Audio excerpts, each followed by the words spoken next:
ባለፈው ሳምንት ከፀሐይ በታች ብዬ የተወሰኑ ነገሮችን ብያለሁ። ስለ ጸሐፊው ያነሳሁት ነገር አለ። ምናልባት መልሼ ከጥቂት ደቂቃ በኋላ አነሳለሁ። ግን ምዕራፍ 1 ላይ ምዕራፍ 2 ላይ ይነግረናል። ሰባኪው ይለናልና ሰባኪው ምናልባት ባለፈው ሳምንት ያላነሳሁት የዘለልኩት ቀጥታ ሲተረጎም የጉባኤ መሪ ማለት ነው። ጉባኤ የሚሰበስብ መክብብ እንግሊዘኛ መጽሐፍ ቅዱስ የያዛችሁ መክብብ የሚለው ክፍል ምንድነው የሚለው? አይዟችሁ ኤክሌሲያስቲስ አይደል? ምን ቃል ትዝ ይላችኋል ከፓስተር ኤሉ በስተቀር? ኤክሌሺያ አይደለ? ጉባኤ መሰብሰብ፣ ከዛ ነው ትርጉሙ የመጣውና ጉባኤ የሚሰበስብ ሰባኪና ተራኪው አለው። እርግጥ ድምጹን መጀመሪያ ምዕራፍ 1 ላይ እንሰማለን። በኋላ ላይ ደግሞ መጣለው ምዕራፍ 12 ላይ ተራኪውን እንሰማለን። ይሄንን የሰበሰበው የሰባኪውን ቃል ምናልባትም ሰለሞን ይሆናል የሚል በጣም ጠንከር ያለ ጥርጣሬ ያለ አንስተን ነበር። ከነበረው ገንዘብ ንጉስ ከመሆኑ ከነበረው ዝና ጥበብ የተነሳና ይሄ ሰባኪ ከንቱ ነው ያላቸውን የተለያዩ ነገሮች አንስቻለሁ። እዛ ውስጥ ተመልሰን መግባት አንችልም ከጊዜው አንፃር። ግን ከንቱ ማለት ቶሎ የሚያልፍ አይደል? እንደ ቬፐር የሆነ እንደ ትነት እንደ ጭስ የሆነ የማይጨበጥ እንደውም አንዳንዴ ሲበዛ ደግሞ በደንብ እንኳን አካባቢያችንን እንዳናይ የሚያደርግ ነው ብለን ተነጋግረን ነበረ። የሰው ህይወት ደግሞ እንደ ጥላ የሚያልፍ ጥቂት ነው ሲለን ሰለሞን ወይም የዚህ ክፍል ጸሐፊ አይተናል። በጣም የሚገርማቸው አንድ የሰማሁት ያነበብኩት ነገር ምን ይላል? የኢዮብ መጽሐፍ ኢዮብ ባጣቸው ነገሮች ውስጥ ሆኖ የተማረውን እናያለን አይደለ? ንብረት ያጣል፣ ልጆች ያጣል፣ ጤናውን ያጣል። ባጣው ነገር ውስጥ ቆሞ የተናገረውን የጸለየውን እግዚአብሔር አምላክ የመለሰውን እያየን ብዙ እንማራለን። የመክብብ መጽሐፍ ግን የዛ ተቃራኒ ነው። ባገኘው ነገር ውስጥ ሆኖ ነው የምንማረው አይደል? ምንም እኮ ሲያጣ እናይም። በጣም የሚገርመኝ ባለፈው ሳምንት ማንብቤያለሁ፣ ተናግሬዋለሁ። አይኔ የፈለገውን አልከለከልኩትም፣ ልቤ ያሻውን ምንም ነገር አልከለከልኩትም። እኛ እኮ ያው መድገም ይሆንብኛል እንጂ ስንት እኮ የምንፈልገው ነገር አለ አይደል? የሆነ አየሩ ቀዝቀዝ ሲል ሞቃት አየር ቦታ መሄድ እንፈልጋለን። የተለያዩ ነገሮች ቤታችን ጠበብ ሲል ሰፋ ያለ እንፈልጋለን። የሆነ ብዙ ስንት የምንፈልገው ነገር አለ። ገንዘብ፣ ጊዜ፣ የተለያዩ ነገሮች ስለሚይዙን ያላደረግናቸው ብዙ ነገሮች አሉ፣ ኃጢአት ያልሆኑ ማለት ነው። እሱ ግን የፈለገውን ያጣው የተቸገረኝ ያለው ነገር የለም። ግን ይህንን ሁሉ አይቶ ከንቱ አለ። ኢዮብ መጽሐፍ ላይ ያገኘውን አጥቶ አየን፣ ከንቱነትን የህይወትን። ይሄ ደግሞ መክብብን የጻፈው ሰው ደግሞ ሁሉንም አግኝቶ ከንቱነትን አየን ብለን ነበር። ዛሬ ያነበብኩት ክፍል ላይ ስገባ ስለ ጸሐፊው መልሶ የሚነግረን ነገር አለ። ቁጥር 9 ላይ ሰባኪው ጥበበኛ ነበረ፣ ለህዝቡ ዕውቀትን ያስተማረ ነበረ፣ በጥልቅ አስቦ ነው የጻፈው፣ ተመራምሮ ነው የጻፈው፣ በስርዓት አዘጋጅቶ ነው የጻፈው ይለናል። እንደው ዝም ብሎ የተጻፈ አይደለም። የሆነች በቃ ብድግ ብሎ በቃ የሆነ ነገር ለምን አልጽፍም ወይም የሆነ ነገር ጻፍ ስለተባለ በቃ የሆነ ነገር ላድርስ ተብሎ የተጻፈ አይደለም። ጥበበኛ የሆነ ሰው ህዝቡን ላስተምር ብሎ የተጻፈ፣ በጥልቅ የታሰበበት፣ በጥልቅ የተመራመረበት፣ ስርዓት ይዞ ያዘጋጀበት ነው።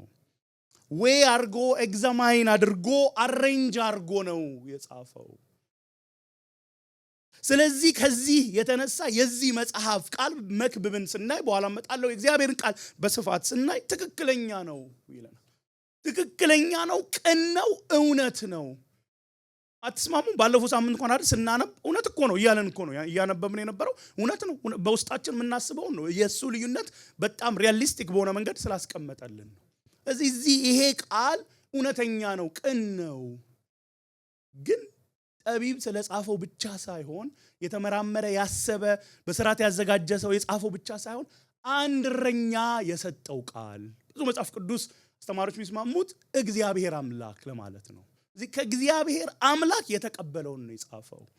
መክብብ መጽሐፍ ብቻ ሳይሆን ቅዱሳት መጽሐፍት ስንቶቹ ከኔ ጋር ናችሁ? ቅዱሳት መጽሐፍት ሁሉ የእግዚአብሔር እስትንፋስ መንፈስ ያለባቸው ናቸው።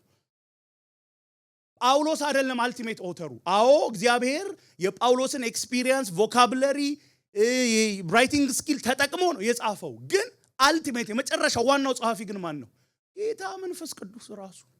ጌታ መንፈስ ቅዱስ ራሱ ነው። ለዚህ ነው ይሄንን ቃል አክብረን የምናየው። ለዛ ነው መተን የምንሰማው፣ ምናምነው፣ የምንታዘዘው ለዛ ነው እና ይህንን በዚህ ክፍል ላይ ያለውን ሐሳብ አስፍተንም ስለ መጽሐፍ ቅዱስ ስናስብ እነዚህን ቃላት ቁጥር 11 ላይ ምን ይላል? አንደኛ ሹል የከብት መንጃ እንደሆነ ወይም እንደ በሬ መውጊያ ያቀርባል።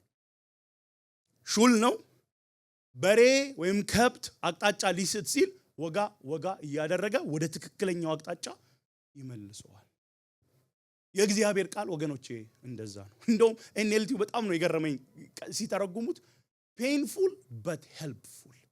እንደዛ አይደል? መክብብን ስታነቡ እኮ በጣም ፔንፉል እኮ ነው የሚነግረን ነገር። አይ ዶንት ኖ እናንተ ምን እንደተሰማችሁ ግን ሁሉ ከንቱ ነው ሲል በቃ ሁሉን ከንቱ ያደርግብኝ እንዴ ሀብታም መሆን በቃ ነው። አይ እሱም ያልፋል ይለኝ። አይ በቃ ጥበብ ነው አሰለ። አይ እሱም ያልፋል ይለኝ ብሎ ጣረ ትሞታለህ ይለኛል። ፔንፉል ነው አይደል? ግን ይጠቅማል አይደል? ይጠቅመናል በጣም። የእግዚአብሔር ቃል እንደዛ ነው ወገኖች። ሁሉ ጊዜ ደስ የሚለን አይደለም። አንድ ምስክርነት ልናገር። ፓስተር ኤሉን አላስፈቀድኩትም ግን ከመድረክ ስለሆነ የተናገረው a few years ago ያንግ አደልት ላይ መጣ ቅዳሜ ላይ እና እየሰበከ በጣም ያን ቀን በቃ ጌታ ሆይ አጽናናኝ ዛሬማ ካላጽናናኝ ብዬ ነው የመጣሁት። በቃ አይዞ አለው ጥሩ ነው እግዚአብሔር ይላል አይደል? በጣም ምንም ጥያቄ የለው። ኤፊ በእግዚአብሔር ጸጋ በርቱ ብሎ ሰብኳልና ስወርድ ያበረታል እና በቃ እንደዛ አይዞ ነገርን ቀይራለሁ የእውነት ጠብቄ ነው የመጣሁት። እዛ ኤርሚያስ ላይ ወጣና ከእግረኛ ጋር ወጣ ከደከመ ከፈረሰኛ ጋር ምን ልትሆን ነው የሚል ሰበክ። የእውነት ሳላጋን ተናደድኩኝ። የእውነት ተበሳጨው በጣም። አይ የእውነት ነው ደግሞ እኮ የነገሩ ክፋት አንደኛ ብዙ ሰውም የለም የሆነ 15 ሰው 20 ሰው ነው የነበረው። አሁን ጌታ አሳድጎናል ግን ከዛ ከፊት ነው ያለው። ያው የሰባኪ ነገር ደግሞ ታውቃለች ከፊት ያለውን ያያል። እኔ ለሱም እንደው ምናምን አልተሳቀቅኩለትም ኮስተር ነው ያልኩት። ክፍሉን በትክክል ስላልፈታ ስላጣመመው አይደለም። ገብቷችኋል አይደል? እንዴት እኔ በዛ ሰዓት አልፈልግም ነበርና ጸሎት ደግሞ ተጀመረ። መጣና ይጸልይልኛል ጉልበቴን ይዞ ምናምን አልፈለኩም እንዲጸልይልኝ። የሚጸልይ አይዞ ትበረታለህ ማለት በቃ ነገር እየቀለለ አይደለም እየከበደ መሄድ ነው። በጣም ተበሳጭቼ ወጣሁ። እውነት ልንገራችሁ ግን ሳምንቱ በሄደ ቁጥር የጠቀመኝ ቃል ነው። እስካሁን አረሳው። የእግዚአብሔር ቃል ስንሰማው ስለጣመን አይደለም እንቀበለው አይደል? አንዳንድ ጊዜ የስ ብለን አሜን ብለን ይዘነው እንወጣለን። አንዳንዴ ግን እንደዛ አይደለም። ግን የእግዚአብሔር እውነተኛ ቃል ከተሰበከ ሁሌ ይጠቅመናል። ለዛ እኮ ነው እኛ መሆን የሌለብን ይሄ ጆሮአቸውን የሚያሳክክ ንግግር እንደሚፈልጉት። እኔ ጢሞቴዎስ ላይ ያለውን ድሮ ሳነብ ሌሎች በቃ ውጭ ያሉትን ብቻ አድርጌ ነበር ማስበው። ለካ ለራሴም ጭምር ነው። እኔም ለካ ቁጭ ብዬ ለኔ ደስ የሚለኝን የሚመቸኝን ደስታ በደስታ ፈገግታ በፈገግታ ሃሌሉያ የሚያስብለኝን ብቻ ነው የምፈልገው። እና ለጢሞቴዎስ የሚለው ግን በቃ ቃሉን ስበክ ደግሞ አደራውን ስጥ። በጣም የሚያስደነግጠኝ ቃል በእግዚአብሔር ፊትና በሕያዋንና በሙታን ሊፈርድ በሚመጣው በክርስቶስ ኢየሱስ ፊት አደራ እልሃለሁ። እኔ አንድ ቀን የሆነ ሁኔታ ውስጥ ሆኜ ጌታ ሆይ በቃ ሰው የሚፈልገው እናንተም ማለት አይደለም የሚፈልገው ሌላ ነገር ነው። እኔ ደግሞ እንደዚህ አይነት ነገር መናገር ለምን እንደሆነ ውስጥ አይሞላ ምን ይሻለኛል? እኔ አይ ዶንት ቲንክ አገልጋይ መሆን ያለብኝ አይመስለኝም ስል በእውነት ወደዚህ ክፍል ነው ጌታ የወሰደኝ። ልክ ይሄ አንዳንድ ጮህብኝ ልበላችሁ። ድምጽ አይደለም የሰማሁት፣ ሰዎች ይሰማሉ ድምጽ። እኔ እንደዛ አይነት ኤክስፒሪየንስ ብዙ የለኝም። ቃሉ ግን ጮህብኝ። ቀጥታ ጌታ ለኔ እየተናገረኝ እንደሆነ ገባ። ወገኖች የምትሰብኩ በተለያየ የምትሰብኩ ሰዎች አለ፣ ወደፊትም ብዙ የምትሰብኩ ትኖራላችሁ። የእግዚአብሔርን ቃል ነው መስበክ ያለብን። ሰው ደስ የሚለውን አይደለም ወገኖች። ለምን መሰላችሁ? አንድ ቀን በጌታ ፊት እንቆማለን። ይጠይቀናል። በኋላ መጣበታለሁ። ይጠይቀናል። ምን አደረክ? ሰባኪ ብዬ ቃል ሰጥቼ ስበክ አልኩ። ምን አደረክ? ምን ተናገርክ? ዘማሪዎች ምን ዘመራችሁ? የተለያየ አገልግሎት የምታገለግሉ ልጆች የምታስተምሩ ምን አስተማራችሁ? አንድ ቀን በጌታ ፊት እናወራረዳለን። አካውንተብል እንሆናለን። እንቀጣለን እያልኩ አይደለም፣ ግን ሽልማት አለ። እንደ ሹል የከብት መንጃ ነው አለ እግዚአብሔር ቃል። ከዛ ደግሞ እጅግ ተቀብቅቦ እንደገባ ችንካሮች ነው። በተለይ ድንኳናቸውን ለማቆም ሲፈልጉ እነዚህን ነገሮች ይጠቀሙ ነበር። ችንካሮች ይጠቀሙ ነበር። የሚያጸና ነው፣ ስቴብል የሚያደርግ ነው። የተለያየ ሁኔታ ሲመጣ ጸንተን እንንቆም ወገኖቼ የሚያደርገን የእግዚአብሔር ቃል። አይምሰላችሁ ኤክስፒሪየንስ ብቻ የሚያበረታ እንዳይመስላችሁ። ይጠቅማል አይጠቅምም እያልኩ አይደለም፣ የሚያጸና ግን። ምክንያቱም አንዳንዴ ልምድ የማይጠቅምበት ጊዜ ይመጣል። አንዳንድ ጊዜ ያነበብናቸው የፍልስፍና መጽሐፍቶች ትምህርት ቤት የተማርናቸው ብቻ የማይጠቅሙበት ጊዜ ይመጣል። ቀጥ የሚያደርገን የእግዚአብሔር ቃል ነው። ይህን ቃል እንደው ለማንበብ ለማስፋት ስሞክር ሳይ አንድ ቦታ ሳነብ ምን ይላል? ልብሳቸውንም ያንጠለጥሉበት ነበረ እና ምን ብሎ ይፈታዋል ሰውየው? የእግዚአብሔር ቃል ህይወታችንን እንኳን ልናንጠለጥልበት የምንችለው ነው። በቃ ህይወታችንን እዛ ላይ ማድረግ አይጥለንም። እግዚአብሔር አይጥለንም። ቃሉ አይጥለንም። ታማኝ ነው። ህይወታችን መንጠልጠል ያለበት ሙሉ ለሙሉ የእግዚአብሔር ቃል ላይ ነው ወገኖች። እግዚአብሔር ቃል ለምቾትም ለሐዘንም ጊዜ የሚመች የሚሆን የእግዚአብሔር ቃል ነው።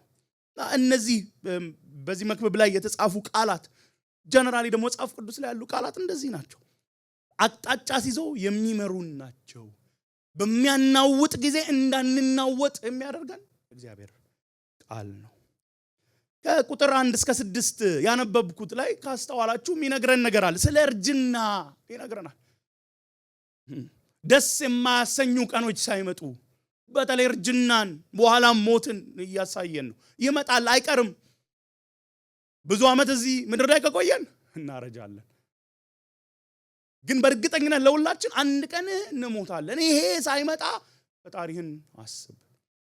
በተለይ ከቁጥር 2 እስከ 6 ያሉትን አንዳንድ ሰዎች ምናልባት አሊጎሪ ይሆናል፣ ዜቢያዊ አጻጻፍ ይሆናል፣ ስለ ሰውነት የተለያየ ክፍል እየተናገረ ይሆናል ይላሉ። ለምሳሌ ቁጥር 2 ላይ አይን ሳይደክም ለማለት ነው፣ ሳይጨልም የሚለው። የፈጭቶች ቁጥር ሳያንስ የሚለው ቁጥር 3 ላይ ጥርስ አይደል፣ ሰው ባረጀ ቁጥር ጥርሱ መጨረሻ ላይ አይደል፣ አይ ቲንክ ኤክስፒሪየንስ የለኝም ግን እንደዛ ነው አይደል፣ ጥርሳቸውን እየተነሳ ይገርመኛል። ልጅነት አይገርም? መጀመሪያ ልጅ ስንሆን ብዙ ጥርስ የለም እያወጣ ከዛ ደግሞ ስናረጅም እየቀነስን እንሄዳለን። ያ ጊዜ ሳይመጣ የክንድ የጉልበት መድከም ሳይመጣ ይሆናል ቁጥር 3 የሚያነሳው። መናገር መስማት ሳያቅተን ቁጥር 5 ላይ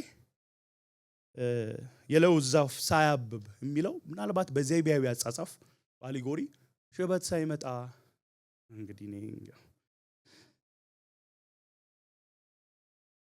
ቁጥር 6 ላይ ደግሞ ስለ ሸክላ መሰበር ይናገራል። ውሃን የሚይዝ ሰውነታችን እንደ ሸክላ ነው። ውሃ በተለይ የህይወት መሳያ ነው። ሳንሞት እያለ ነው ባጭሩ። ሳንሞት በፊት ፈጣሪን አስብ። ምን ማለት ነው? በኋላ መጣበታል። እነዚህ ነገሮች ሁሉ አንስቶ ቁጥር 8 ላይ በጣም የሚገርም ነገር ይነግረናል። ምዕራፍ 1 ቁጥር 3 ላይ የነገረንን ቁጥር 2 ላይ የነገረን ደግሞ አንዳንዴ እኮ ምዕራፍ 1 ላይ አንብባችሁት ምዕራፍ 2 ላይ እየተሻሻለ ይመጣል ብለን ተስፋ እናደርጋለን። በቃ ይሄ ሰውዬ በጻፈ ቁጥር ያሻሽለዋል ስትሉ ምን ብሎ ነው ቁጥር 8 ላይ የሚነግረን? ሰባኪው ምን አለ ይለናል። ምን አለ ንገሩኝ? ከንቱ ሁለቴ ብቻ ነው እንዴ ያለው? በሏት ደስ አይልማ። ከንቱ ሁሉም ነገር ከንቱ። ስንቱ ነገር? ኧረ ተው፣ ሁሉም ነገር ከንቱ። ጥበብ ከንቱ። አየን አይደል? ጥበብ አይጠቅምም አይደለም፣ ግን ያልፋል። ተድላ ከንቱ፣ ስኬት ከንቱ፣ ሀብት ከንቱ፣ ዝና ከንቱ፣ ስልጣን ከንቱ። ያልፋል። ሁሉም ያልፋል። ታዲያ እንዴት እንኑር? ሁሉም ከንቱ ነው። በቃ አዝነን በቃ እንውጣ አይደለም። ባለፈው ሳምንት ያነሳሁትን 2 ነጥቦች አነሳለሁ። የመጀመሪያውን ቶሎ አልፋለሁ፣ ሁለተኛውን ግን ትንሽ ኤምፋሳይዝ ማድረግ ፈልጋለሁ። ባለፈው አልኳችሁ አንደኛ ትንሿም ስጦታ ከማናት አለ? ከእግዚአብሔር አምላክ። እግዚአብሔር አምላክ ባይሰጠን መብላት መጠጣት አንችልም። ሲምፕል ነገር ነው መብላት መጠጣት አይደለ? በቃ ስለሰራን ማንም ሰው ስለሚያደርገው ምናደርግ ይመስለናል። ኖ፣ ለአማኙም ለማያምነውም እንዲበላ እንዲጠጣ ተድላን ኤክስፒሪየንስ እንዲያደርግ የሚያደርግ እግዚአብሔር ነው። ስለዚህ በትንሹም በትልቁም ነገር እግዚአብሔር ይመሰገናል። አይመስለንም? አንዳንድ ጊዜ ቴንክስጊቪንግ ወይ ሲደርስ አመቱን እናስብና በዚህ አመት ምን ሆነልኝ እንዴ? ስንቴ በልታችኋል? እንደኔ ከሆነ ከቁጥር በላይ ነው። እንደናንተ ከሆነ ደግሞ በቁጥር በጣም ብዙ ጊዜ የሰጠንን ነገር አመስግነን ደግሞ በመጠን አይደል? በመጠን በሞዴሬሽን። አንደኛ እሱን ስለተናገርኩ ለለፍ። ሁለተኛ የተናገርኩትን ግን ትንሽ ኤምፋሳይዝ ላድርግ። ሞት እንደማይቀር በማስተዋል ቁጥር 7 ላይ እንሂድ። ቁጥር 7 ምዕራፍ 7 ላይ ይቅርታ፣ ምዕራፍ 7 ላይ እናንተ ግን ገብቷችሁ ነበር አይደል? እሺ፣ ምዕራፍ 7 ከቁጥር 2 ጀምሬ ላንብብላችሁ እስከ 4። በጣም የሚታወቅ ክፍል። ወደ ግብዣ ቤት ከመሄድ ወደ ሐዘን ቤት መሄድ ይሻላል። ሞት የሰው ሁሉ ፍጻሜ ነውና ሕያው የሆነም ይህን ልብ ማለት ይገባዋል። ሐዘን ከሳቅ ይሻላል፣ ያዘነ ፊት ለልብ መልካም ነውና። የጠቢባን ልብ በሐዘን ቤት ነው፣ የሞኞች ልብ ግን በደስታ ቤት ነው። አይ ዶንት ኖ WGTS ትሰማላችሁ ሬዲዮ መኪናችሁ ውስጥ እና ባይብል ኦር ኖት ሚል ጥያቄ ያላችሁ አይደል? ያነሱና ሶስት ነገሮች አንብበው ብዙ ጊዜ አይ ቲንክ ሁለቱ ሊሆን ይችላል ጥቅስ የመጽሐፍ ቅዱስ ብቻ ይጠይቋቸዋል። ባይብል ኦር ኖት ይሄን እኔ ልሳሳት እችል ነበር። ባይብል ኦር ኖት ኢትስ ኖት ባይብል መጽሐፍ ቅዱስ ላይ አለ ለማለት በጣም ምክንያቱም ሚለንን ነገር አይዋ ወደ ግብዣ ቤት ከመሄድ ወደ ሐዘን ቤት መሄድ ይሻላል። አሁን እንደዚህ አይነት ነገር ነው ወጋውት ምለው ሰው ቢለኝ የእውነቴን ነው እንዴት እናንተ ልጠይቃችሁ ድንኳን የምትሰብሩት ለቅሶ ነው ሰርግ ነው? ምን ሄደው ሰርግ አይደል? ሳንጠራ ደስ ብሎል በጣም ተጠራርተን ምን ሄደው ለቅሶ ቤት ስንጠራ እንሂድ እንኳን ሲባል አይ ዛሬ ምክንያት እናቀርባለን። ሞት የሰው ሁሉ ፍጻሜ ነው ይላል። የማን የሰው ሁሉ ፍጻሜ? የሚሰብከው ሰው፣ የሚጸልየው፣ የሚያገለግለው፣ በቅድስና የሚኖረው፣ የሚያምፀው፣ እግዚአብሔር የለም የሚለው፣ በጣም አስተዋይ ጠቢብ የሆነው፣ ምንም የማያቅሞኝ የምንለው፣ በጣም የተማረው ዋው እንደሱ መማር ነበር የምንለው፣ ማንበብ የማይችለው ዓርብ ዕለት ፓስተር ቢኒ ሲል እንደሰማሁት አሜሪካ የሚኖረው ጂንካ የሚኖረው የትም በጣም እነዚህ መልካቸው ሲያምር ሰውነታቸው ሲያምር በቃ ጂም በየቀኑ ይሄዳሉ። አረ ሄደው አያውቁም አይቀርም። የሰው ሁሉ ፍጻሜ ነው። ምንም ይሄን መቀበል አለብን ወገኖች። ደስ ስለሚል አይደለም ነግራችሁ፣ በጣም እናንተን ኤክሳይት ለማድረግ አይደለም ስራዬ። እውነቱን መናገር ነው የሚጠቅመን፣ እውነቱን ነው።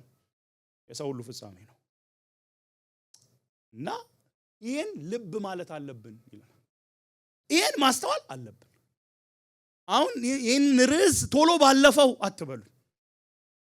እውነቴን ነው። ባለፈው ወደሚቀጥለው ይግባ አትበሉ። እኔም ወደሚቀጥለው ለመግባት አልቸኩልም። ቤታችን ሄደንም ይሄን አንርሳ እባካችሁ። እንሞታለን። ቲንክ አቢ 2021 አካባቢ ይመስለኛል እንሞታለን የሚል ሲሪስ አስተምሯል። ወንደር መጽሐፉ ቢጻፍ ስንት ሰው እንደሚገዛው ሆነስትሊ ግን እንሞታለን ወገኖች።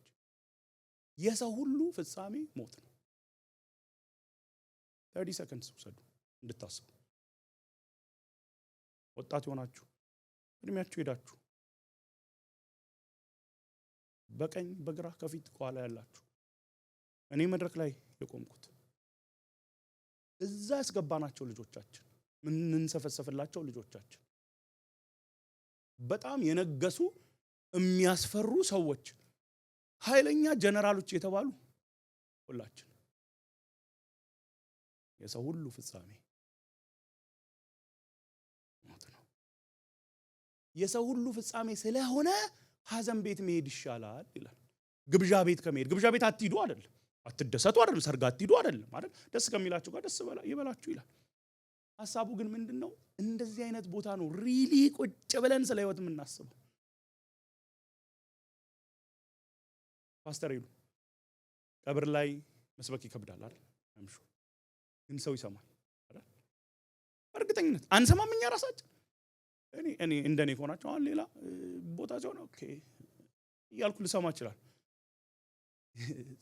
አሰባበኩ ምናምን እኔ እንደዛ አልልም፣ ግን ልል ይችላል። ጸሎት ቤት ጸሎት ቤት አልኩኝ፣ ለቅሶ ቤት ቀብር ላይ በጣም ነው የምንሰማው። የማያምን ሰው ራሱ በጣም ነው የሚሰማው። ወገኖቼ ከሐዘን ቤት ለቅሶ ቤት መሄድ ይሻላል የሚለው እዛ ነው ትክክለኛ ቁጭ ብለን ሪፍሌክት የምናደርገው። እንደምንሞት ለመሰላችሁ በኋላ መጣበታል። እንደሚሞት ያወቀ ሰው ነው በትክክል የሚኖረው። መጽሐፍ ቅዱስ አስተማሪዎች ያንን ነው የሚሉን። እንደሚሞት ያወቀ ሰው በትክክል ይኖራል። ሪቻርድ ባክስተር የሚባል አንድ ሰባኪ ነበር ድሮ እና አያቴ ከመላቸው ከብዙዎቹ አንዱ እና ምን ይላል? I preach as a dying man to dying people። ምን ለማለት መሰላችሁ? ተስፋ ለማስቆረጥ አይደለም ወገኖች። አይ እኔ እንደማይሞት ሰው ከዚህ በኋላ ሺህ ስብከቶች እንደሚሰብክ ሰው ሆኖ ቢመጣ ዝግጅቱ መልእክቱን በትክክል በአክብሮት ለማቅረብ ኢቭን የመልእክቱ አይነት ራሱ ይለያል። እኔ በተቻለኝ መጠን የማደርገው ልንገራችሁ በእውነት ሶስት ነገሮችን አስባለሁ። እምሰብከው ስብከት አንድ ክፉ ቀን ሲመጣ የሚሰሙትን ይጠቅማቸዋል ወይ? ሞት አልጋቸው ላይ ሆነው ይጠቅማቸዋል ወይ? ጌታ ኢየሱስ ክርስቶስ ፊት ለፊት ለመቆም የሚያዘጋጃቸው ነው ወይ? ለኢተርኒቲ ካላዘጋጀን ወገኖቼ በጣም ችግር አለው ስብከታቸው። በጣም በቃ ምድራዊ የሚያደርገን ከሆነ ስህተት ነው። እሱማ በጣም ብዙ ቦታ አለ ከኛ በተሻለ የሚናገሩ ሰዎች ባሉበት። እንደምንሞት ስናቅ እዚህ ምድር ላይ ሁሌ እንደማንኖር ስናቅ በጥንቃቄ ነው የምንኖረው። በጥንቃቄ በባልና ሚስት መካከል ያለ ጥር ራሱ እኮ ይቀንሳል አይደል? በትንሹ በትልቁ መጣላቱ ይቀንሳል። ሁሌ እንደምንኖር ስለምናስብ ነው። እዛ ነው የጠቢብ ልብ በሐዘን ቤት ነው ያለው። ሙሴ እኮ በምድር ላይ የምንኖርበትን ቀን መቁጠር ማሰላሰል እንድንችል አስተምረን ብሏል።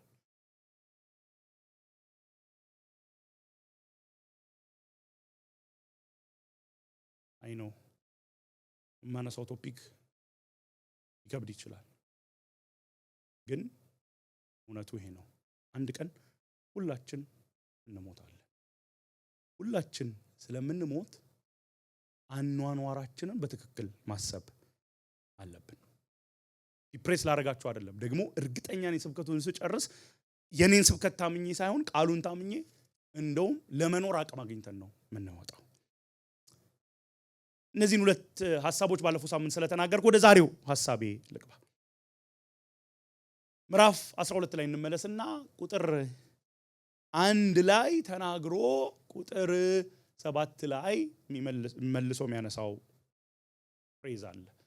ፈጣሪህን አስብ፣ የጭንቀት ጊዜ ሳይመጣ ደስ አያሰኙኝም የምትላቸው ዓመታት ሳይደርሱ በወጣትነት ጊዜ ፈጣሪህን አስብ። በተለይ በወጣትነት የሚለውን የሚያነሳው ምናልባትም በህይወታችን ላይ ሪሊ ከእግዚአብሔር ቃል የተነሳ ከጥበብ የተነሳ ቼንጅ የሚመጣው በወጣትነት ነው። በወጣትነት ብዙ ዘመን ከዛ በኋላ የመኖር እድሉ ስለሚሰፋ ጋራንቲ ባይሆንም በወጣትነት ፈጣሪውን የሚያስብ ሰው በጣም በጣም በጣም በጣም የተሻለ ኑሮ ከእግዚአብሔር አንፃር ከሰው አንፃር ሳይሆን ከእግዚአብሔር አንፃር መኖር ይችላል። ፈጣሪህን አስብ። መልሶ ደግሞ ቁጥር 7 ላይ አፈር ወደ መጣበት ሳይመለስ አይቀርም እያለ ነው። መንፈስም ወደ ሰጠው ወደ እግዚአብሔር ሳይመለስ ፈጣሪህን አስብ። ፈጣሪህን አስብ ማለት እግዚአብሔር አለ ሚለውን አስብ ብቻ አድርገን አንውሰደው። እግዚአብሔር አምላክ ፈጣሪ እንደሆነ አንተ ደግሞ ተፈጣሪ እንደሆንክ ተረድተህ ህይወትህ በዚህ ፐርስፔክቲቭ ይቃኝ ነው። እሱ ፈጣሪ ነው፣ እሱ አምላክ ነው፣ እኔ ተፈጣሪ ነኝ፣ እሱ የፈጠረኝ ነኝ፣ እሱ ገዢ ነው፣ እኔ አይደለሁም የሚል እይታ ህይወትህን ይምራው። ስለኛ መክብብ መጽሐፍ ላይ የሚላቸውን 4 ነገሮች ብቻ ቶሎ ብዬ ላንሳ። ምዕራፍ 7 ቁጥር 20 ላይ እሷን ብቻ እናንብብና እንመለሳለን። ምን ይላል መክብብ 7:20 ላይ? ትክክለኛውን ነገር የሚያደርግና ፈጽሞ ኃጢአት የማይሰራ ጻድቅ ሰው በምድር ላይ የለም። አይ ቲንክ የቀደመው ላይ በምድር ላይ መልካምን የሚሰራ ኃጢአትንም የማያደርግ ጻድቅ አይገኝም፣ የለም። ሰው ኃጢአተኛ ነው። ፈጣሪን አስብ፣ ራስህን አስብ። ስለ ራሳችን ስናስብ አንደኛ ማወቅ ያለብን ሰው ኃጢአተኛ ነው። ክርስቲያን ራሱ አይ ቲንክ እነ ማርቲን ሉተር የሚሉት ነገር ነበር፣ ሳይመልቴኒየስሊ ራይቸስ ሳይመልቴኒየስሊ ሲነር። በአንድ ጊዜ ኃጢአተኛም ጻድቅም ነን ይላሉ። ምን ማለት መሰላችሁ? በክርስቶስ ጸድቀናል አይደል? አልጸደቅንም እንዴ? አለበለዚያማ ጉዳችን ፈላ። የእውነቴን ጉዳችን ፈላ። ከዚህ በላይ ጉድ የለም። በክርስቶስ እግዚአብሔር ተቀብሎናል፣ ጻድቅ ነን ፖዚሽናሊ። እስቲ በዚህ ሳምንት ኃጢአት የሰራ ኦኬ 3 ሰዎች ወይፊ ሄድ ፓስተር ኢትዮጵያ ኦኬ ታድላችኋል። ኃጢአት ሰርተናል፣ በክርስቶስ ጸድቀናል፣ ግን ከኃጢአት ጋር ምንታገልነን አይደል? ያው በኃጢአት ውስጥ እንኖራለን አይደለም? ኃጢአት ደስ አይለንም አይደል? የዳነ ሰው እኮ አንዱ ባህሪው ኃጢአትን ይጠየፋል። ሲሰራ ራሱ ለንስሐ የሚቸኩለው ለዛ ነው።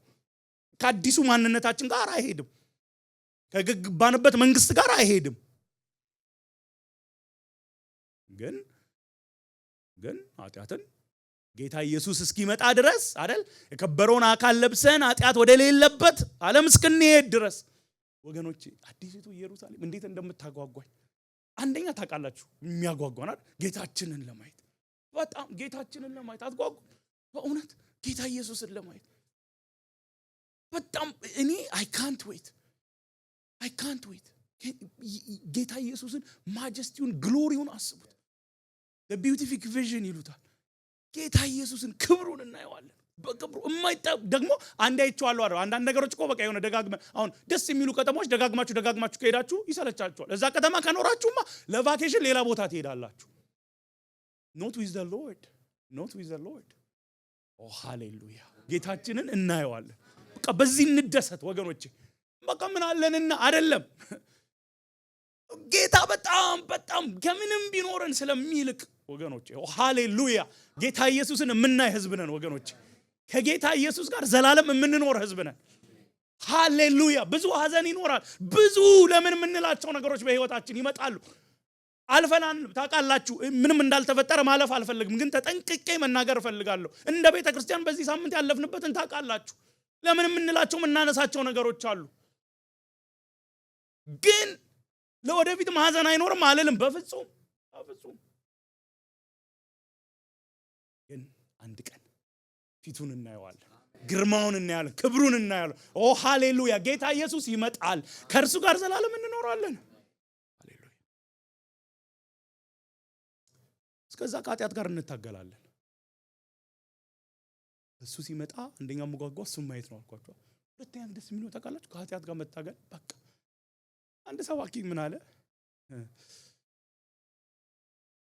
ወደ ጌታ ኢየሱስ ኑ በቃ ምንም ያን ከዛ በኋላ ምቹ ነው፣ አሪፍ ነው፣ በቃ ኑ ሲሉ አለ ሰባኪዎቹን ከመድረክ ባወርዳቸው ደስ ይለኛል አለ። ለምን እንዳለ ልንገራችሁ። እኔ አለ አዛብ በነበርኩ ጊዜ ወይም አላማኝ በነበርኩ ጊዜ ኃጢአት ሰርቼ ምንም አይመስለኝም። በቃ አሁን ግን በጌታ ከሆንኩ በኋላ ኃጢአት ላለመስራት ትግሉ፣ ከሰራው በኋላ ጌታዬን ማሳዘኔ አዘኑ አለ። እውነት እኮ ነው።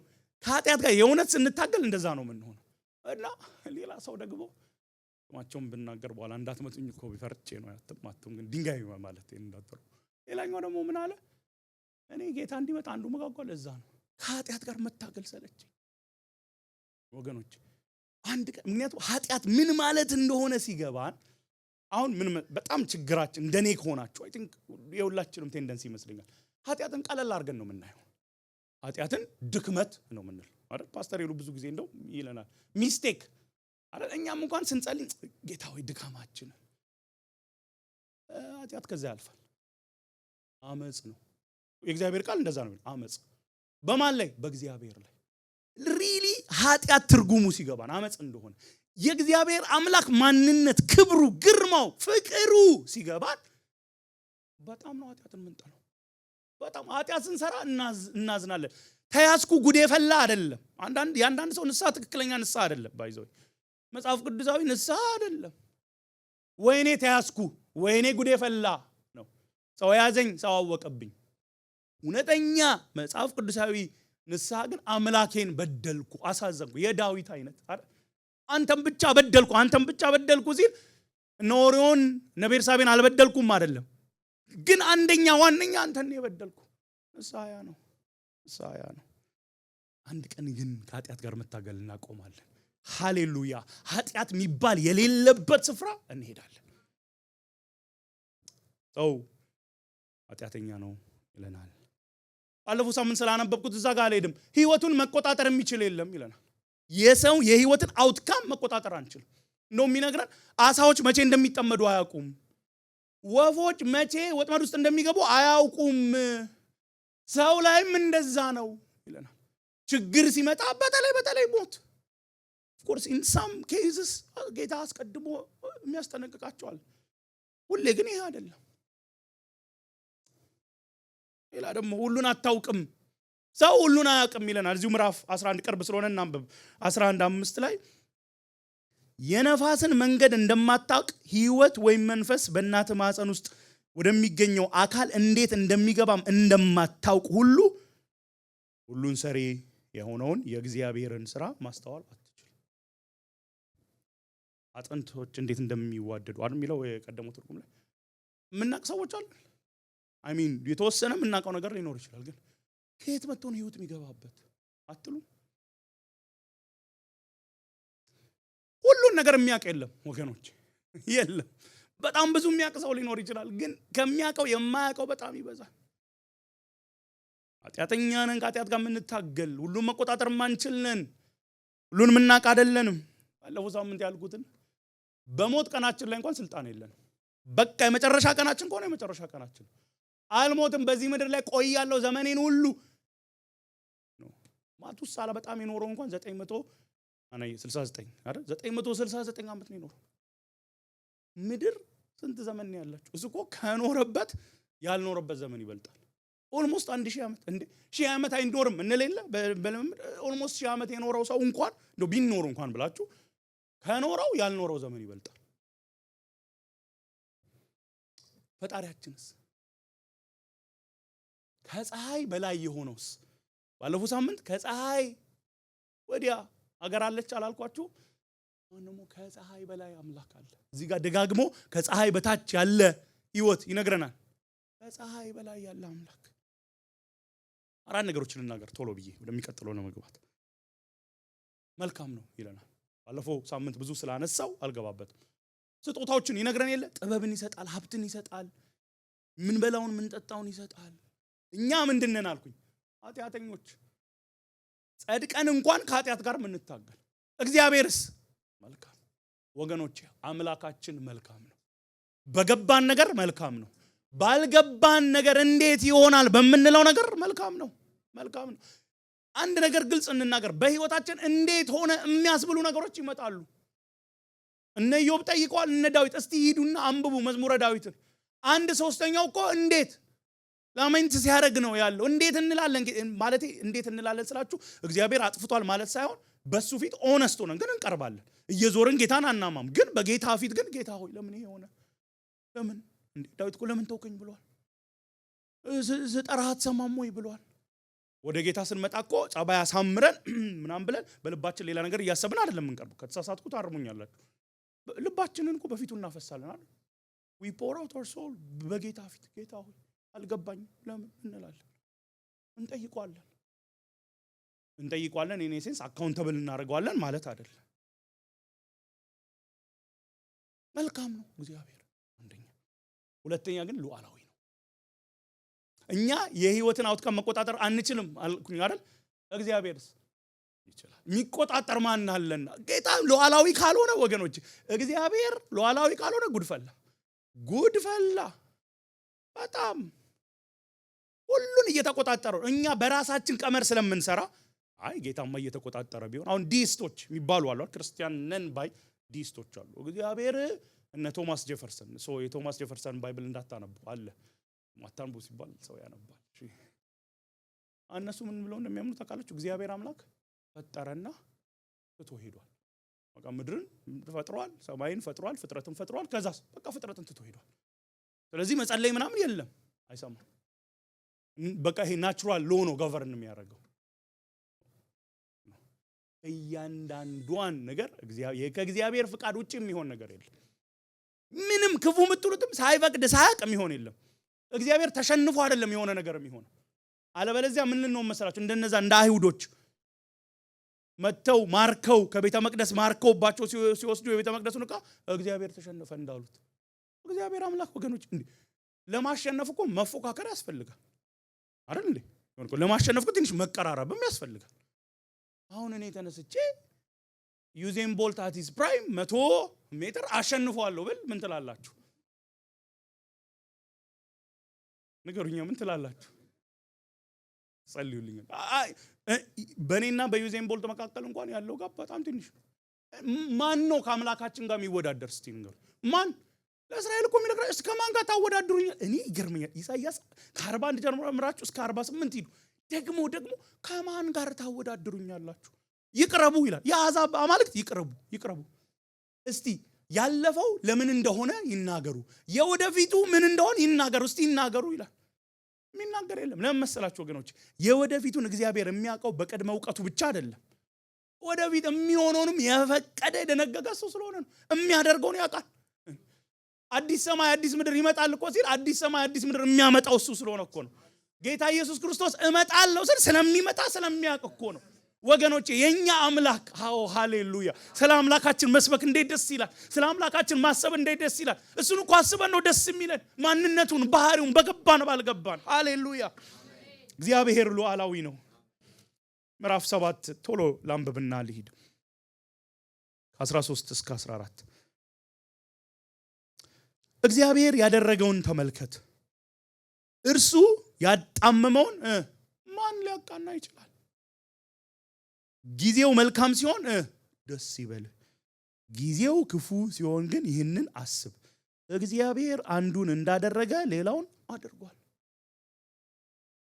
አይኖ የሚከብዱ ቴክስቶች አሉ፣ ግን ይነነት ሸል እግዚአብሔር ሳያቅ የሚሆን ነገር የለም። ሉዓላዊ ነው። እግዚአብሔር ሉዓላዊ ነው። እሱ ሳይፈቅድ የሚሆን ነገር የለም። አይኖ ሉዓላዊነት የሚለው ቶፒክ በጣም እንደሚከብድ፣ ምክንያቱም እግዚአብሔር አምላክን እኛ በራሳችን ቀመር መያዝ እንፈልጋለን አይደል? ከኛ ቁጥጥር ውጪ ሲሆን እኮ አንኮምፎርታብል ነው የምንሆነው። በቃ እኛ እንደምንለው ካልሆነልን፣ እኛ እንደምንፈልገው ካልሆነልን ኢን ኮንትሮል ኢን ቻርጅ መሆን እኮ ስለምንፈልግ ነው ወገኖች። የእግዚአብሔር ሉዓላዊነት እኔ ዋጥ ማድረግ መቀበል የሚያቅተኝ ለምን ይመስላችኋል? I want to be in control። ግን ነው እሱ ነው ኢን ኮንትሮል የሆነ እሱ ነው። ደግሞ እንኳንም ሆነ መልካም አምላክ ወገኖች። ብዙ ሰው የሚመስለው የእግዚአብሔር ሉዓላዊነት ሲባል የእግዚአብሔር ክፋት ነው የሚመስለው። ፓስተር ይሉ ብዙ ጊዜ ማክሰኞ የሚለን ነገር አለ። እንደ ናቡከደነጾር አንየው፣ እንደ ዲክቴተር አንየው። ኖ እንደዛ አይደለም። እግዚአብሔር አሁን መልካም ነው ብለን አይደል የጀመርነው? ይሄ መልካም አምላክ ሉዓላዊ ነው። ስራው ከመታወቅ በላይ ነው። ከመታወቅ በላይ ነው። ቃሉን ራሱን ላንብብላችሁ።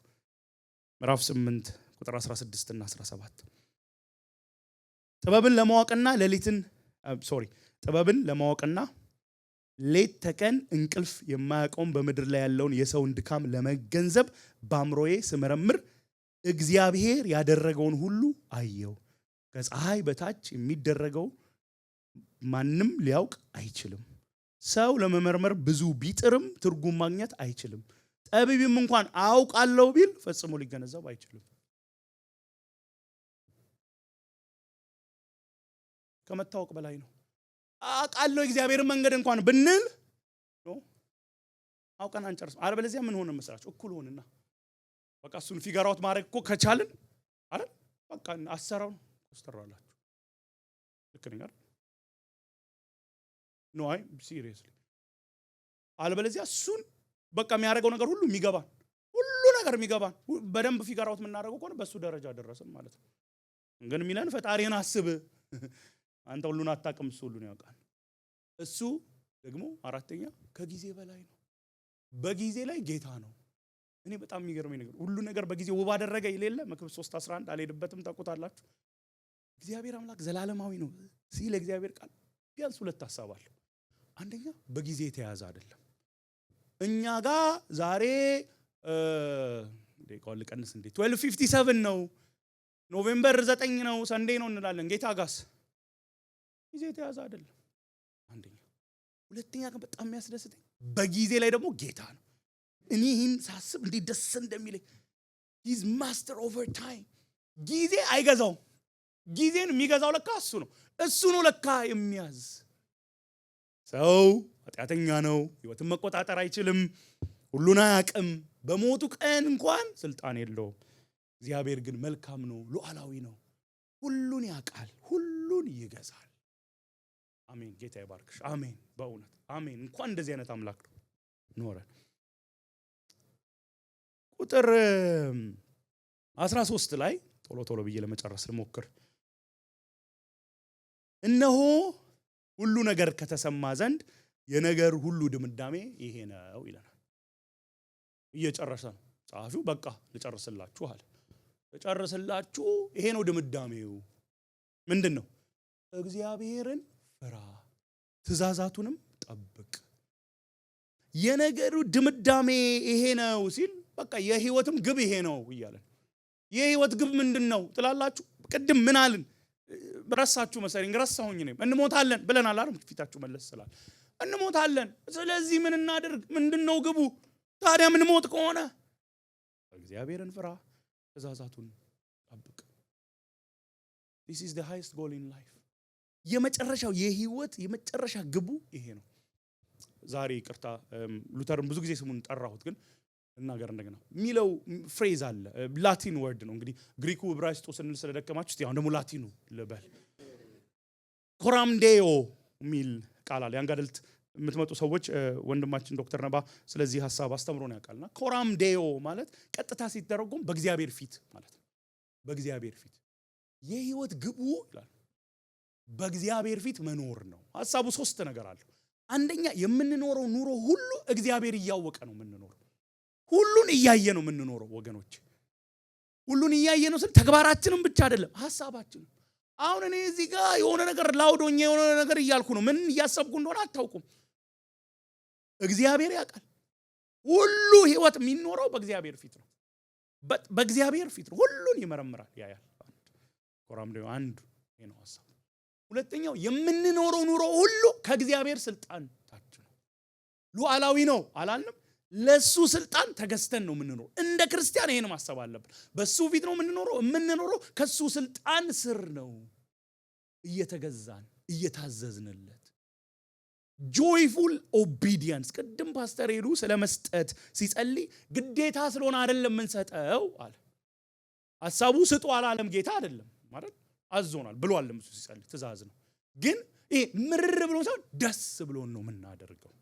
አያችሁ፣ የክርስቲያን መታዘዝ እኮ ይሄ ነው። ደስ ብሎን ነው የምንታዘዘው። አትሳደብ፣ አትቅና፣ እንዲህ አታድርግ ሲለን እንግዲህ ምን ይደረጋል? አንዳንዴ ልጄ እንደዚህ ያደርጋል እያለ ያደርጋል። ያው እኔ እንደዛም በል አትበል ታደርጋታለህ እላለሁ። እኛ ግን እንደዛ ነው አቲቲዩዳችን። ደስ ብሎን joyful obedience። እግዚአብሔር ሁሉን እንደሚያይ ደግሞ ከእግዚአብሔር ስልጣን ስር እንደሆነ ሶስተኛው በጣም ኢምፖርታንት ናት። ሁሉ ደግሞ ለምንድን ነው የምናደርገው? ለእግዚአብሔር ክብር። in the presence of God, under the authority of God, for the glory of God። ወገኖቼ ህይወት ሁሉ ለእግዚአብሔር ክብር ነው የተፈጠርነው። ለእግዚአብሔር ክብር ነው። ለእግዚአብሔር ክብር ነው የተፈጠርነው ስንል እግዚአብሔር የሆኑ ነገሮች ስለጎደለው you know I need to be glorified, I need glory, I don't have glory ብሎ አይደለም። እኔ በጣም ይደንቀኛል። እኔ እግዚአብሔር ወይ ለምን ፍጥረትን ፈጠርክላል? ምክንያቱም አንዱ የእግዚአብሔር ከሰዎች ጋር ከፍጥረቱ ጋር የማይጋራው ባህሪ ኢንኮሙኒኬብል አትሪቢዩት እንደሆነ ታውቃላችሁ። ምንም ላይ ዲፔንደንት አይደለም፣ የምንም ጥገኛ አይደለም። እግዚአብሔር አምላካችን ፍጥረት ተፈጥሮ የጨመረለት ነገር ነገ ፍጥረት ባይኖር የሚጎልበት ነገር የለም። አምላካችን ወገኖቼ በጣም እኔ በጣም የሚገባኝ ነገር አለ። ብዙ አልኩኝ ደጋግሜ፣ ግን እንገራችሁ በጣም በዚህ ዘመን የኔ ችግር የኛ ችግር እንደ ቤተ ክርስቲያን ለእግዚአብሔር ያለን አመለካከት በጣም ዝቅ ያለ ነው። we have a very low view of God ወገኖቼ። ይሄ ደግሞ ሁሉ ነገራችንን ነው የሚነካው። አስተምሯችንን ይነካል፣ የቅድስና ህይወታችንን ይነካል፣ እምነታችንን እንኳን መተማመናችንን። we have such a low view of God። በጣም ይሄ በእውነት የእውነት የኛው ይሄ ይመታ፣ በኢየሱስ ስም ይመታ። በእውነት በጣም ዝቅ የሚያደርግብን እግዚአብሔር አምላካችንን ወገን። እኛ እኮ ስሙን ልንጠራ እኮ አይገባም እንዴ! አይሁድ እኮ ያህዌ የሚለውን ሲጽፉ ትራንስክራይበር ሲጽፉ ሌላ ብር ነው የሚጠቀሙት፣ ምንም ያልጻፈበት ብር ያህዌ። ያውም ያህዌ ብለው በቫውሉን ኮንሶናንት አይደለም የሚጽፉት፣ አሳጥረው ጽፈው ከዛ ብሩም እንደሚያደርጉት ታውቃላችሁ፣ ይሰብሩታል፣ ሌላ መልሰው ላይ ጽፉ። በጣም አምላካችን የከበረ ነው ወገኖች። በጣም ትልቅ አምላክ ነው ያለው። በጣም ትልቅ አምላክ ቃል ስለሌለኝ ነው በጣም ምለው። በጣም ትልቅ አምላክ በፍጹም በፍጹም በፍጹም። አንዱ የሚቀልብን እኮ እንደኔ አይነቱ መጥቶ ስለሚሰብክ እኮ ነው። በእኛ አፍ ስለተሰበከ ስለሱ ስለተነገረ በእኛ አፍ ስለተዘመረ እኮ ነው። አምላካችን እኮ በጣም ትልቅ ነው። እረ አምላካችን ተው የፈጠረው ከአብዬ ጋር እያወራን ነበርና እየነገረኝ ነበረ እንታክ ሄዶ ያየውን ከስፔስ ጋር የተገናኘና ስለኛ ፕላኔት ምናምን ሲነግረኝ ስለ ዩኒቨርስ ሲነግረኝ በቃ መጣልኝ ትዝ አልከኝ እግዚአብሔር ትልቅ ነው የምትለው ማለት አልገባኝም ሳይሆን የሆነ ስታገል ያየኛል። ወገኖቼ እንኳን አምላካችን ፍጥረት እንዴት በጣም እኮ ቢገርም እኮ ነው ፍጥረት በጣም አምላካችን እጅግ ትልቅ ነው። ሃሌሉያ እግዚአብሔር አምላክ ትልቅ አምላክ ነው። ትልቅ ከኔ ንግግር ከኔ ስብከት ከኛ መዝሙር ከኛ ጸሎት የላቀ በፍጹም በዘላለም ውስጥ እንኳን አውቀ ነው የማንጨርስ እጅግ ታላቅ የሆነ እጅግ የከበረ እጅግ ቅዱስ አምላክ ነው ያለ ሕያው የሆነ አምላክ ነው። የምናየው እንኳን ሕያው ተብሏል። የሌለን ወደ መኖር ያመጣ እሱ እጅግ ትልቅ ነው። ደግሞ አምላካችን ነው፣ አባታችን ነው። ደግሞ ከሱ ጋር ዘላለም እንኖራለን፣ ፊቱን እናየዋለን፣ በክብሩ ውስጥ ሁሉ ጊዜ እንኖራለን። ሃሌሉያ ደግሞ አይተወንም አይጥለንም። መንፈሱን ሰጥቶናል፣ ቃሉን ሰጥቶናል፣ መገኘቱን ሰጥቶናል። ሃሌሉያ ወዶናል፣ ጠርቶናል፣ የሱ ነን። ሃሌሉያ ስለዚህ እንደዚህ አይነት አምላክ ስላለ ፍራው ትእዛዙን ጠብቅ። ፍራው ማለት ወይኔ ያጠፋኛል አረ ብሎ ሳይሆን በአክብሮት ለሱ መገዛት በንጽህና ማገልገል። እግዚአብሔርን የሚፈራ ሰው ክፉን ኃጢአትን እምቢ ይላል። እግዚአብሔርን ፈራለሁ ኃጢአት ደግሞ ይመቸኛል የለም። እርሱን ብቻ ማምለክ ሌላ ጣዖቶቻችንን ትተን እግዚአብሔርን የሚፈራ ሰው ትዳሩ፣ ልጁ፣ አገልግሎቱ፣ ገንዘቡ፣ ሀብቱ፣ ዝናው፣ በምድር ላይ የሚኖረው ኑሮ የትኛውንም ጥቀሱ ጣዖቱ አይደለም። እግዚአብሔርን ፈራለሁ እኝም ጣዖቶች አሉኝ የለም። ብቅ ሲሉ እየጸለየን ቃል ውስጥ እየገባኝ አግዘን እያልን መኖር ያለብን ከፍቅር የተነሳ መገዛት ማለት ነው። እግዚአብሔርን መፍራት ማለት ይሄ ነው። ብዙ ሰው የሚመስለው እግዚአብሔርን መፍራትና እግዚአብሔርን መውደድ የተለያዩ ነገሮች አድርገው ኖ እግዚአብሔርን መፍራትና እግዚአብሔርን መውደድ የተያያዙ ናቸው። የምንገዛለት ከፍቅር ተነስተን ነው። ምርር እያልን እንግዲህ ምን አደርጋለሁ አይደለም። እሱ ጌታ ኢየሱስ ሲመጣ የማያምኑ የሚሆኑት ነው። እኛ እንደዛ አይደለም። ጌታ ራርቶልን መንፈሱን ሰጥቶን ቀይሮን ደስ ብሎን እንገዛለን። ሃሌሉያ ጌታ ሆይ አመሰግንሃለሁ። ሃሌሉያ ስላዳን እንዴት ደስ ይለኛል መሰላችሁ ልባችንን ጌታ ስለለወጠ። አመፀኛ ሆነን ስላልቀረን እኔ ልቤን ስለማቅር በጣም አመፀኛ በፍጹም የእግዚአብሔር ነገር የማይወድ የማይፈልግ በፍጹም እውነት አድሚት ካረግን ሁላችንም እንደዚህ ነን። እግዚአብሔርን ፈላጊዎች አልነበርንም ወገኖች። አይምሰላችሁ ከመሰላችሁ ሐሰት ነው። ሐሰት ነው በፍጹም። እኔ እኮ ጥሩ ሰው ነበርኩ እንዳትሉ የእግዚአብሔርን ማዳን ዝቅ ማድረግ ነው። ምህረቱን ማጣጣል ነው። በፍጹም አንዳችንም ልባችን መልካም አልነበረም። በፍጹም አልነበርንም። ይችንማ መቀበል አለብን። በፍጹም እግዚአብሔርን ምንፈልግ አልነበርንም። እግዚአብሔር ራራልንና ቀየረን። ልባችን ራርቶልን እንዴ ውጪ እኮ አሁን ሌላ ነገር ውስጥ ለመግባት አይደለም። ውጪ ወንጌልን ሰምተው እምቢ አሉ። እኛ እሺ ያለን እኛ አሪፎች ነን እንዴ? እኛ አሪፍ እኔማ በጣም አሪፍ ከጓደኞቼ ስንት ኃጢአት ውስጥ እኔ ልንገራችሁ በእውነት የራሴን ብቻ ልንገር። የራሳችሁን እሺ እናንተ ጨርሱ ከጌታ። እኔ ስለ ራሴ ግን አውቃለሁ። እኔ ማለት ወገኖቼ አመጹ ሰው እኮ አንዳንዴ ዓለም አታላውም ኃጢአት ውስጥ ይገባል አይደል? ሆን ብዬ እግዚአብሔር ላይ አመጻለሁ ብዬ ምክንያቱም በክርስቲያን ቤት ነው ያደግኩት። ስለ እግዚአብሔር ነገር ሰምቻለሁ። ሆን ብዬ ነበር ማደርገው ብነግራችሁ አትቀበሉኝም። ከዚህ በኋላ ስብከቴን ሁሉ አትሰሙም። አንዳንድ ነገር ነግሬያችኋለሁ። አንዳንድ ለራሴ ደግሜ ማልናገራቸው ነገሮች አሉ። ሆን ብዬ ነበር ማደርገው እግዚአብሔር ላይ አመጼ ላናድድ። I was daring God honestly። የፍርድ ቀን እኔ እናንተ እያልኩ በጣም ያሳፍረኛል። ከኔ ጋር ዓለም ላይ ነበር ከኔ የሚሻሉ ነበር በዛ ስታንዳርድ። ለኔ በእውነት እየዋሻዋቸው አይደለም። አልቀሰው ይገቡ ነበር። አብረን እኮ ሰክረን ጠጥተን እነሱ ጥሎኝ አልቀሰው ይገባሉ። ለኔ ሰካራሞች ለኔ ከነሱ የባስኩ እና ታዲያ እኔ ብቻ አይደለም ከነሱ መካከል ወንጌል የሰማሁት። በቃ ጌታ ቸር ስለሆነ ነው ያዳነኝ። ምንም እኔ ሌላ እዚህ የምገባው ነገር የለም። የሚያከራክር ቴዎሎጂካል ነገር ስለመግባት አይደለም። በቃ ምሕረቱን ያዳነኝ በቃ ምሕረቱን ያዳነ ምንም ሌላ ለየት የሚያደርገኝ ነገር የለም። ለየት የሚያደርጋችሁ ነገር የለም ወገኖች። ውጪ ካለው ጋርም ለየት ይሄን ነገር አይ ቲንክ ፓስተር ኤሉም ሲናገር ሰምቼዋለሁ። ሲሪያል ኪለሮች እኮ የኛ ሳምፕል ናቸው። ሰው ሲከፋ ሳምፕል ናቸው። የሆነ ለየት ያለ ፍጡር እንዳይመስላችሁ ሰዎች ናቸው፣ ሳምፕል ናቸው። እኛ እኮ ጌታ ደርሶልን ለምን እንደሆነ አላውቅም ደረሰልኝ። እማቀው ደረሰልኝ፣ በቃ ደረሰልኝ። ለምን ደረስክልኝ? ኧረ እንኳንም ደረስክልኝ። አንተ ባደርስልኝ ይሄ ነው ታሪካችን። ደረሰልን ደግሞ ደርሶልን። እኔ እኮ የሚጠብቀን ክብር ወገኖች አይ ካንት ሴይ ኢናፍ። እኔ ጌታ በሰጠኝ ዘመን ይሄን ሁሉ መናገር ፈልጋለሁ። የሚጠብቀን ክብር ወገኖች፣ እኛ እኮ የሚጠብቀን ክብር የልቦናችን አይኖች ቢበራ። ጳውሎስ ብዙ መከራ አየ። መቼም በጳውሎስ ደረጃ መከራ ደርሶብኛል ለማለት ይከብዳል። እኔ አልደረሰብኝም። እኔ ኦነስት ኮንን ማናችንም አልደረሰብንም። ከሚጠብቀን ክብር ጋር አሁን ምን እናልፍበታል? አንደኛ ጊዜያዊ ነው አለ። ለምን መሰላችሁ? በቃ 80 ዓመት 100 እንደውም 100 ሺህ ደግሉን 100 ዓመት ነው የምንኖረው። የሚጠብቀን ክብር እኮ 100 ጊዜ 100 ጊዜ 100 ጊዜ 100 ጊዜ 100 ጊዜ 100 ጊዜ 100 ጊዜ አያልቅ ወገኖች። ኦ ሃሌሉያ! የሚጠብቀን ዘመኑ የክብሩ ዘመን አስቡ። ሌቭሉን ደግሞ አስቡ። ላይት ይለዋል። በዚህ ምድር ላይ ያለ መከራ ላይት ነው አለ።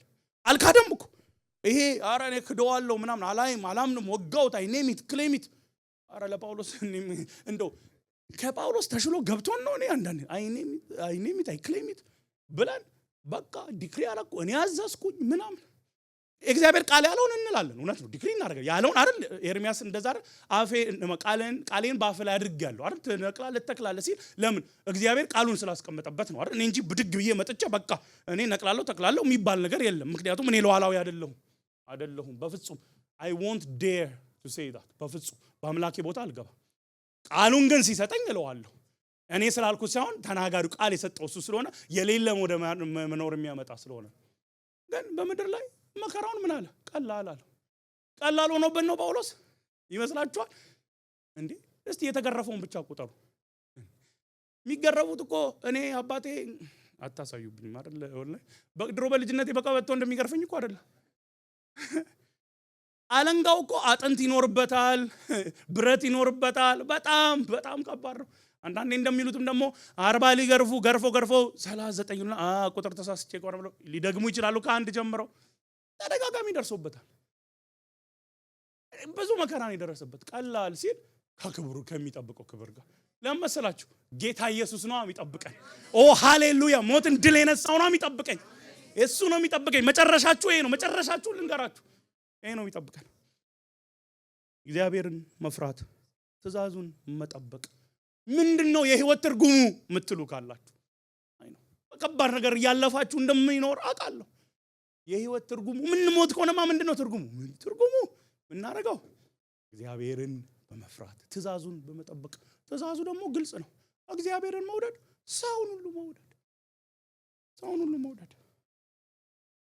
ስለ ፍርድ በቀረችኝ ደቂቃ ቶሎ ልናገርና ለለፍ። እግዚአብሔር ግን ይፈርዳል ይለናል። ምዕራፍ 3 ቁጥር 17 ላይ አልሄድም። በጻድቁም ላይ በኃጢአተኛው ላይም ይፈርዳል። በምድር እንኳን ሳይቀር ይፈርዳል ይለናል። ምዕራፍ 8 ከቁጥር 12 እስከ 13። ምዕራፍ 11 ቁጥር 9 ላይ በጉብዝና ወራት ስላደረከው ይፈርዳል እና እዚያ ያነበብነው ክፍል ቁጥር 14 የመጨረሻው የመጽሐፉ ክፍል ማንኛውንም ስራ ላይ ይፈርዳል። እግዚአብሔር መልካም በተባለው ላይ ይፈርዳል፣ ክፉ በተባለው ስራ ላይ ይፈርዳል፣ ስውር በሆነው ነገር ሳይቀር ይፈርዳል። ሌሎች የመጽሐፍ ቅዱስ ክፍሎችን ሄደን ደግሞ ስናይ እግዚአብሔር በቃላት ኬርለስ እንኳን በተነገሩ ቃላት ለፈሪሳውያን እንደዛ ነው ያላቸው። አንደኛ ቆሮንቶስ ምዕራፍ 4 ላይ በሐሳብ እንኳን ላይ እግዚአብሔር ይፈርዳል። ስለዚህ እኛ ፍርድ ይጠብቀናል ወይ ስትሉ፣ አዎ፣ ግን ለየት ያለ ፍርድ ነው የሚጠብቀን። እማያምን ሁሉ በነጩ ዙፋን ፊት ይቀርባል፣ እንደ ሥራው ይከፈለዋል። እማያምን ደግሞ ሁሉ ሰው ኃጢአተኛ ስለሆነ ደሞዙ የዘላለም ሞት ነው፣ ከእግዚአብሔር ይለያል። ምንም ጥያቄ የለው። በጣም ከባድ ቦታ ነው የሚሄዱት። አንዳንድ የመጽሐፍ ቅዱስ አስተማሪዎችም እንደሚሉት ስለዚህ በጣም ዲቴል የሌለው ነው መሰላችሁ። ቢጻፍልን እንዴት ይገባናል? በእርግጠኝነት ግን ማንም ሊሄድበት የማይፈልግ ከባድ ቦታ፣ ከባድ ቢለው አይገልጸው፣ የማያምን ሁሉ ይጠብቀዋል። የሚያምንስ ስትሉ ሁለት ነገር ልንገራችሁና ልጨርስ። አንደኛ በእኛ ቦታ ኩነኔን ሁሉ የተሸከመልን አለ። አሜን ትላላችሁ? መጽሐፍ ቅዱስ ይሄን ይነግረናል። አዎ ይነግረናል። እሱን አንድ የዘመርነው መስቀል ተሸክሞ ጉዞ እያልን የዘመርነው። ጌታ ይባርካችሁ የዘመራችሁ ጆትዬ፣ በጣም ጌታ ይባርክ። ኖ ሁሉ ጊዜ ስለ ክርስቶስ ስለምትዘምር ሁሉ ጊዜ። እኔ ቅድም መዝሙሩ ላይ የተዘመረ ምን አሰብኩ መሰላችሁ? ስለ ክርስቶስ እኮ በቂ እኮ ስለማናስብ ነው ብዙ ጊዜ ባህሪያችን ያልተሰራው። በትንሹ በትንቁ የምናዝነው ሁሌ ክርስቶስን የምናስብ ቢሆን፣ ባህሪውን መስቀሉን የምናስብ ቢሆን እንዴት እየተሰራ እንደምንሄድ። ስለዚህ አደራ ስለሱ እንዘምር፣ ስለሱ እንስበክ ሁሉ ጊዜ። በእኛ ቦታ የኛን ኩነኔ ተሸክሞ ይሞታል። አሁን ማንም በክርስቶስ ቢሆን አሁን ምን ይለናል ሮሜ 8? ኩነኔ የለብንም። ማንም በክርስቶስ ቢሆን አሁን ኩነኔ የለብንም። በክርስቶስ ያመነ ኩነኔ የለበትም። ጌታ ኢየሱስ ሲመጣ በክርስቶስ ያመነ እቀጣለው ብሎ እንዳያስብ አደራ። ይሄ ወደ የት ይወስደናል መሰላችሁ? የካቶሊኮቹ ፐርጋቶሪ ጋር ነው የምንሄደው። እነሱ ምን ብለው ያምናሉ? ለእግዚአብሔር መንግስት በቂ ጽድቅ ከሌለን፣ ለሲኦልም በቂ ኃጢአት ከሌለን የሆነ ፐርጅ የሚደረግ በኃጢአታችን የሚራገፍበት የቅጣት ቦታ እንሄዳለን። ፐርጋቶሪ የሚባል የለም። ሁለት ቦታ ነው ያለው። በክርስቶስ ያመነ ከሱ ጋር ለዘላለም ይኖራል። በእኛ ቦታ ሞቷል፣ ተቀጥቷል። ትቀበላላችሁ አይደል? መጽሐፍ ቅዱስ ይላል ግጠኛ። ግን ሽልማት ግን አለ። አያችሁ? ስለዚህ በተለይ አንደኛ ቆሮንቶስ ምዕራፍ 3 ላይ፣ ሁለተኛ ቆሮንቶስ ምዕራፍ 5 ጊዜ ሲኖራችሁ አንብቡ። እዛ ጋር ስለ ፍርድ ሲናገር ከሽልማት አንጻር ያገለገልንበት የኖርንበትን እግዚአብሔር ጻድቅ ፈራጅ ቆጥሮ ይሸልመናል። ወገኖቼ እያገለገላችሁ ነው። ሰው አያችሁም፣ ሪኮግናይዝ አትደረጉም። ጌታ ያያችኋል። ጌታ አንድ ቀን ይሸልማችኋል። በቅድስና እየኖራችሁ ነው። በጓዳችሁ በቅድስና እየኖራችሁ ነው። በሥራ ቦታ ጌታ ያያችኋል። አንድ ቀን ትሸለማላችሁ። ጌታችን እንደውም ምን ይለናል? ዮሐንስ ራእይን ሲጨርስ መጽሐፍ ቅዱስ የመጨረሻው ክፍል ለእያንዳንዱ እንደ ሥራው ዋጋውን እከፍል ዘንድ እነሆ በቶሎ እመጣለሁ። ወገኖቼ ጌታችን ይመጣል። በሱ ያመንን ከሆነ ሽልማት ይጠብቀናል። እንደ ኖርነው ኑሮ በቀን የሚፈርድ። ስለዚህ ስጨርስ አንድ ደቂቃ እንዲህ እላችኋለሁ። የዚህ ዓለም ኑሮ ከንቱ ነው። ከንቱ የከንቱ ከንቱ ነው። ያልፋል። ህይወት አይጨበጥም። እንዲህ ነው ስንል እንደዛ ይሆናል። ደስታ ነው ስንል ሐዘን ይሆናል። መወለድ ነው ስንል ሞት ይሆናል። ሰርግ ነው ስንል መለያየት ይሆናል። አገኘን ስንል ማጣት አለ። መጨረሻ ደግሞ ሁላችንም እንሞታለን። ግን አይዟችሁ፣ በዚህ ተስፋ አትቁረጡ። እንደምንሞት አውቀን ግን ከዚህ በኋላ ሌላ ዓለም እንዳለ፣ ከዚህ በኋላ የሚመጣ ጌታ እንዳለ አውቀን እሱን ፈርተን እሱን ታዘን እንኑር። ጌታ ይባርካል።